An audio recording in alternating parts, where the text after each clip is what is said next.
Audio Jungle.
Proddatur నుంచి సుమారు 650 మంది తిరుపతి వెంకటేశ్వర దర్శనం కోసము పొద్దుటూరు టీటీడీ కళ్యాణ మండపం దగ్గర నుంచి పాదయాత్రగా వీరందరూ 650 మంది బయలుదేరడం జరుగుతుంది.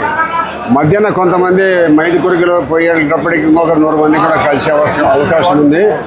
దాదాపు 750 మందిని పాదయాత్రలో నడిపించుకుంటూ అందరికీ సకాలంలో భోజన వసతి, టిఫిన్ వసతి, వండుకునేదానికి వసతులు, అదే బాగా నడిచిపోయి అలసిపోయిన వాళ్ళందరికీ ఉడుకు నీళ్ళతో స్నానం చేసే వసతి, ఇవన్నీ ఇప్పటి 5వ దఫాగా దీనిని నిర్విఘ్నంగా కొనసాగిస్తున్న ఉప్పలపాటి నారాయణ రెడ్డి గారికి ఈ ఆర్థిక ఖర్చులని భరించుకొని ఆయన తిరుపతికి పిలుచుకొని పోయి ప్రతి ఒక్కరికి వచ్చిన వాళ్ళందరికీ పాదయాత్ర దర్శనం కల్పించడం జరుగుతూ ఉంది. 2వ తేదీ ఉదయానికి వెళ్తా అలిపిరి దగ్గరికి చేరుకుంటారు.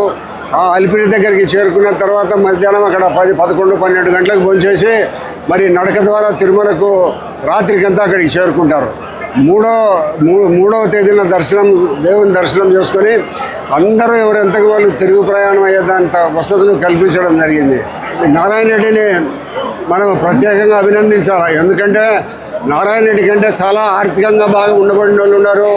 అన్ని రకాల ఇంకా ఇంతకంటే బాగా ఉండబడిన వాళ్ళు చాలా ఉండబడినప్పటికీ నారాయణ రెడ్డి గారికి ఆ దేవుడు వెంకటేశ్వర స్వామి మనసులో ఏం చెప్పినాడో ఏమో, ఎంత ఖర్చు అయినా కానీ ప్రతి సంవత్సరము ఇక్కడ తిరుపతికి పొద్దుటూరు నుంచి పాదయాత్ర ద్వారా సుమారు 600 మంది 700 మందిని తీసుకొని పోయి దర్శనం కల్పించే భాగ్యము కల్పించిన దానికి నారాయణ రెడ్డి గారికి ప్రతి ఒక్క పాదయాత్రలో పాల్గొన్న ప్రతి ఒక్క సభ్యుడు ధన్యవాదాలు తెలియజేసుకుంటున్నారు. దేవునికి దగ్గరయ్యే ప్రయత్నం చేసే అవకాశం కల్పించిన నారాయణ రెడ్డికి మనమందరం మనస్ఫూర్తిగా ఆయన కృతజ్ఞతలు ధన్యవాదాలు ఆయన సమర్పిస్తూ భవిష్యత్తులో ఆయన అన్ని రకాల దేవుడు ఆరోగ్యంగా చూడాలని, ఆయన వీలులేని రోజులు ఇటువంటి పాదయాత్ర సంవత్సరానికి ఒకసారి తిరుపతికి తీసుకుపోయి దేవుని దర్శనం కల్పించే అవకాశం భవిష్యత్తులో కూడా ఆయన చేస్తాడని మేము ఆశిస్తూ ఆ దేవుడు నిరంతరము ఆశీర్వాదాలు కృతజ్ఞతలు ధన్యవాదాలు తెలియజేయాలని ఆయనకు ఆయన కుటుంబానికి మనస్ఫూర్తిగా ఆ దేవుని వెంకటేశ్వరరావుని ప్రార్థిస్తున్నాం.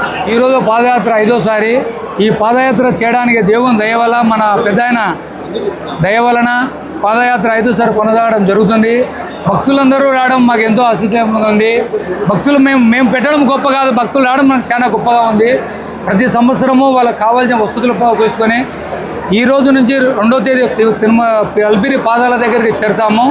పాదాల దగ్గర నుంచి ఆ రోజు పైకి పెట్ల ద్వారా వెళ్ళిపోయి 3వ తేదీకి పైకి కళ్యాణ మండపం దగ్గర వసతులు ఉన్నాయి. వాళ్ళు 2వ తేదీ నైట్ అక్కడ బస చేస్తారు, పైనే దేవస్థానం పైనే.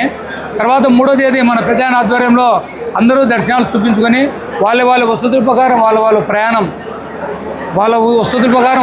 అక్కడి నుంచి ఇంటికి చేరుకుంటారు. కిందికి కొండ నుంచి కిందికి దిగి వస్తారు.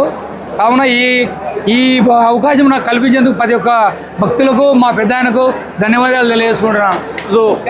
ప్రొద్దుటూరు నుండి శివాలయం చైర్మన్ వంగలి నారాయణ రెడ్డి అన్న ఆధ్వర్యంలో తిరుమలకు పాదయాత్ర దాదాపుగా ఆయన ఇప్పుడు చేసే పాదయాత్ర 5వ సారి. దేవుని సంకల్పం లేనిదే తిరుమల పోవాలంటే చాలా కష్టం. నేనే 3 నెలల నుంచి తిరుమల పోదాం అనుకుంటుంటే పోలేకపోతాడు. ఆయన సంకల్పం ఉన్నోడే తిరుమలకు పోతాడు. ఇంతమంది దాదాపు 650 మందిని తోడుకొని ఆయన పోతాడాడంటే ఎంతో పుణ్యం చేసుకున్నాడు. ఆయన కుటుంబము 650 మందిని తీసుకొని పోతాడాడంటే ఆ దేవుని ఆదరాభిమానాలు, ఆ దేవుని కరుణ కటాక్షాలు ఆయన కుటుంబం మీద ఎల్లవేళలా ఉండాలి. అలాగే ప్రొద్దుటూరు నుండి 650 మంది పోతాండారు. అంత దూరం పాదయాత్ర 240 కిలోమీటర్లు అంటే ఆషామాషి కాదు. ఈ పాదయాత్ర చేసే వాళ్ళందరికీ కూడా దేవుడు అష్టైశ్వర్యాలు ఆయురోగ్యాలు కల్పించాల భగవంతుడు కూడా. నంద్యాల వరదరాజులరెడ్డి గారి ఆధ్వర్యంలో ఇది 5వ సారి ఈ పాదయాత్ర జరుగుతూ ఉందంటే కూడా ప్రొద్దుటూరు జనానికి ఊరు కూడా చాలా సుభిక్షంగా ఉండాలని మనస్ఫూర్తిగా దేవదేవుని వెంకటేశ్వర స్వామిని కోరుకుంటాడా. ప్రొద్దుటూరు చాలా సుభిక్షంగా ఉండాలా. రథసప్తమి రోజున ప్రొద్దుటూరు నుంచి బయలుదేరేటువంటి వెంకటేశ్వర స్వామి భక్తులందరికీ కూడా నమస్కారాలు తెలియజేసుకుంటూ ఈరోజు ప్రొద్దుటూరు నుంచి మన శివాలయం చైర్మన్ నారాయణ రెడ్డి గారి ఆధ్వర్యంలో సుమారు 600 మంది పాదయాత్రలో నడుచుకుంటూ తిరుపతి చేరుకొని అక్కడ తిరుపతి వెంకటేశ్వర స్వామిని దర్శించుకొని తిరిగి బాగా ఆయురారోగ్యాలతో తిరిగి రావాలని ఈ యొక్క పాదయాత్ర